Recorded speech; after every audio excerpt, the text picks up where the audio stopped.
Dodge Dakota LE. I just came back from a test drive and it was successful. Very happy about that. I got rid of the problem up here on the front.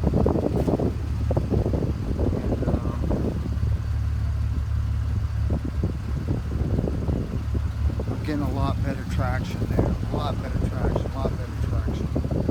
Really happy about that. It really goes good. And got rid of the noise.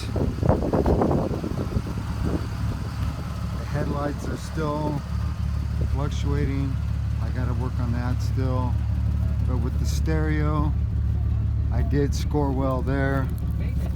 Summer and ice free in the winter, and they The stereo unconditionally itself did guarantee their not stainless steel water tanks for fluctuate, 25 years for cattle, sheep, the volume didn't hogs, go up and horses. down It's the Hoskins road. Waters at It Western didn't Ranch cut out Supply. when I turned it up, so that part I did good on.